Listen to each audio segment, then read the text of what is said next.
Olá, meu nome é Tiago, sou professor de vocês da disciplina de Clínica Cirúrgica e o objetivo dessa aula é falarmos um pouco sobre o uso de hemoderivados no paciente cirúrgico. É importante sabermos o tipo sanguíneo do paciente e o fator RH e sempre que possível, essa compatibilidade ela deve ser respeitada. Em situações de emergência com risco iminente de morte, pode ser usado o sangue O, que é o sangue do doador universal, dessa forma, abrindo mão da tipagem sanguínea. Nos dias atuais, o sangue não é usado de forma total como antigamente. Ele é separado em componentes individuais. A saber, os componentes mais utilizados nos dias de hoje são os concentrados de hemácias, plasma e plaquetas. É necessário ter em mente que o sangue, antes de ser utilizado, ele é preparado. No momento da coleta, ele é retirado do doador, misturado com a solução de citrato, de tal forma a prevenir a coagulação. Posteriormente, ele é centrifugado, onde se separa as hemácias do plasma rico em plaquetas. Esse plasma rico em plaquetas ele é novamente centrifugado, de tal forma a ser separado o plasma das plaquetas. Lembrar que o plasma ele deve ser congelado a menos 30 graus e armazenado a menos 18 graus. Agora, vamos aplicar nosso conhecimento nas indicações clínicas. Lembrar que vamos falar um pouco do sangue total, concentrado de hemácias, concentrado de plaquetas e o plasma fresco. O sangue total, hoje em dia, não é mais utilizado. Antigamente era bastante utilizado e com o objetivo de expansor volêmico. Hoje observamos que o concentrado de hemácias e as soluções cristalóides têm o mesmo objetivo e conseguem ter uma eficácia igual ou superior ao sangue total com menos efeitos colaterais e reações adversas. Atualmente, observa-se uma maior eficiência quando usa-se a hemotransfusão dos componentes individuais, cada qual com seu objetivo. Vamos falar um pouco sobre concentrado de hemácias. Lembrar que o concentrado de hemácias ele vai ter validade de armazenamento por até 42 dias. Após esse período, ele deve ser descartado. O objetivo maior da transfusão desse material é manter a capacidade de transporte de oxigênio. Isso desde que a função cardíaca e o volume intravascular sejam adequados. Recomenda-se a hemotransfusão para pacientes com hematócrito inferior a 21 ou hemoglobina inferior a 7. Lembrando que em pacientes com comorbidade, recomenda-se a transfusão com hematócritos menores de 30 e hemoglobina menor do que 10. Lembrar que a perda ela pode ser aguda ou crônica. E o paciente ele deve ser avaliado de acordo com a presença de critérios clínicos. Normalmente a frequência cardíaca vai se manter elevada, a pressão arterial diminuída, o paciente pode apresentar tontura, diminuição de débito urinário, acidose lática, queda na saturação de oxigênio e palidez de peles e mucosas.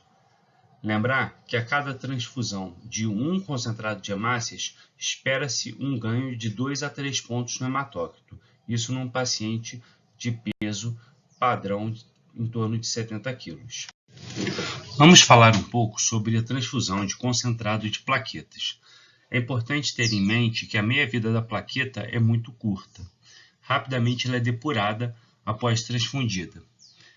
A dose recomendada é de 1 unidade de plaquetas a cada 10 kg de peso. E as indicações, vamos dividir em indicações profiláticas ou indicações terapêuticas nos próximos slides. Vamos falar um pouco sobre as indicações profiláticas da transfusão de plaquetas. Pacientes com falência medular, com plaquetas menores do que 10.000, devem ser transfundidos. Pacientes com falência medular com plaquetas menor do que 20.000 caso apresente febre, manifestações hemorrágicas ou esplenomegalia.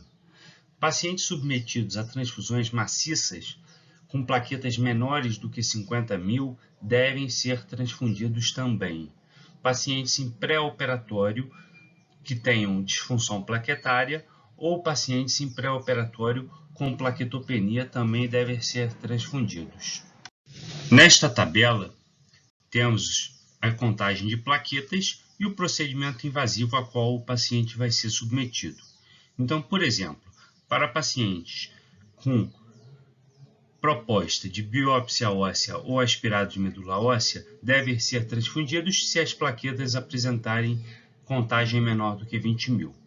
Pacientes que irão ser submetidos à endoscopia digestiva alta devem ser transfundidos se apresentarem plaquetas menores de 20.000 para os procedimentos sem biópsia e menores de 50.000 para procedimentos com biópsia. Pacientes submetidos à broncoscopia também respeitarão a regra da endoscopia digestiva alta. Pacientes que serão submetidos à cirurgia de grande porte com contagem de plaquetas inferior a 50.000 devem ser transfundidos. Pacientes que serão submetidos a bypass cardíaco, neurocirurgias, cirurgias oftalmológicas também devem ser transfundidos quando apresentarem índices menores do que 100.000. Pacientes que serão submetidos a biópsia hepática devem ser transfundidos se apresentarem plaquetas de 50 a 100.000. Procedimentos invasivos em pacientes cirróticos, instalação de catéter peridural ou punção licórica, extração dentária devem ser transfundidos aqueles pacientes que apresentarem plaquetas menores de 50.000. Instalação de catéter venoso central, plaquetopênicos com menos de 20.000 plaquetas. E procedimentos de laparoscopia para aqueles pacientes que apresentarem plaquetas menores do que 50.000. E temos também as indicações terapêuticas das transfusões de plaqueta. São esses pacientes os que apresentam sangramento ativo com plaquetas menores de 50.000, pacientes com coagulação intravascular disseminada com sangramento ativo, pacientes portadores de púrpura trombocitopênica imune com sangramento grave, pacientes submetidos à transfusão maciça e aqueles pacientes com disfunção plaquetária congênita ou adquirida com sangramento ativo. Todos esses casos, o paciente deve ser transfundido na tentativa de coibir o sangramento. Vamos falar um pouco sobre a transfusão de plasma fresco. Lembrar que a dose é de 12 a 15 ml de plasma fresco para cada quilo de peso. Esse material, normalmente, ele é armazenado congelado e, uma vez descongelado, ele não pode ser recongelado. O paciente deverá ser transfundido em até 6 horas para o caso de armazenamento em temperatura ambiente ou em até 24 horas caso o material seja armazenado numa temperatura de 2 a 6 graus Celsius. E sobre as indicações da transfusão de plasma fresco. Devem ser transfundidos pacientes com hepatopatia crônica com sangramento ativo ou aqueles com coagulação intravascular disseminada com sangramento ativo. Pacientes onde há necessidade urgente de reversão de anticoagulação com cumarínicos, pacientes submetidos à transfusão maciça de hemácias, deficientes de fator de coagulação, portadores de púrpura trombocitopênica trombótica, edema angioneurótico por deficiência de inibidor de C1 esterase e pacientes com deficiência de fator de coagulação com sangramento ativo ou necessidade de procedimento invasivo imediato.